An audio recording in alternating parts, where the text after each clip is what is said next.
Assalamualaikum warahmatullahi wabarakatuh. Perkenalkan, saya Alfiah Romadini dari Fakultas Tarbiyah Prodi Pendidikan Agama Islam kelas 5B PAI non-reguler. Di sini saya akan mempresentasikan kembali materi yang telah dipaparkan oleh kelompok 1, yaitu tentang arti evaluasi penilaian dan pengukuran, di mana tugas ini untuk memenuhi mata kuliah evaluasi pembelajaran yang diampu oleh Bapak dosen Ustadz Fikri Farihin MPDI. Baiklah, langsung saja kepada pendahuluan. Pendidikan merupakan suatu proses kegiatan yang disengaja atau input untuk menimbulkan suatu hasil yang diinginkan sesuai tujuan yang ditetapkan.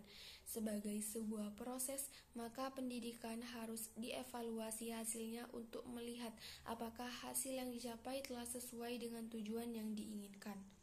Evaluasi merupakan subsistem yang sangat penting dan sangat dibutuhkan dalam setiap pendidikan, karena evaluasi dapat mencerminkan seberapa jauh perkembangan atau kemajuan hasil pendidikan.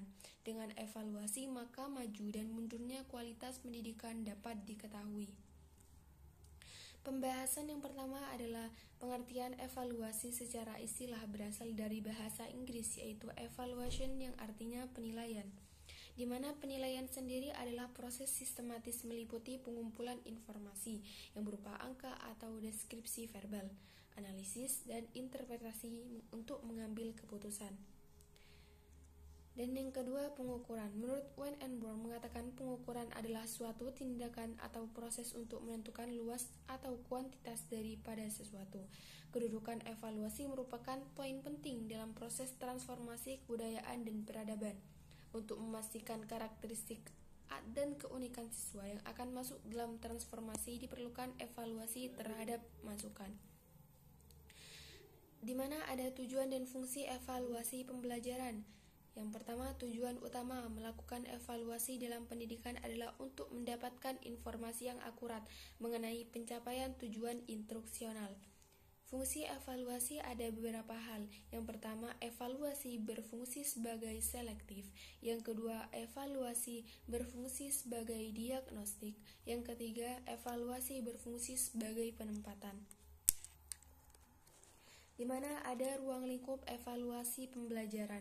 Ada 4 perspektif dalam evaluasi pembelajaran yang masih termasuk dalam ruang lingkup, yaitu di antaranya evaluasi pembelajaran dalam perspektif domain hasil belajar. Yang kedua, evaluasi pembelajaran dalam perspektif penilaian proses dan hasil belajar. Yang ketiga, evaluasi pembelajaran dalam perspektif penilaian berbasis kelas. Yang terakhir adalah evaluasi pembelajaran dalam perspektif sistem pembelajaran, di mana ada prinsip umum evaluasi. Yang pertama, prinsip keseluruhan. Yang kedua, prinsip kesinambungan. Dan yang ketiga, prinsip objektivitas. Di mana di sini ada jenis-jenis evaluasi pembelajaran. Yang pertama, evaluasi perencanaan dan pengembangan. Yang kedua, evaluasi monitoring. Yang ketiga, evaluasi dampak. Yang keempat, evaluasi efisiensi ekonomis. Dan yang kelima, evaluasi program komprehensif. Baik, itu saja yang dapat saya sampaikan. Mohon maaf jika ada salah kata atau pengucapan, karena kekurangan datangnya dari saya, sedangkan kesempurnaan hanya dari Allah Subhanahu wa Ta'ala.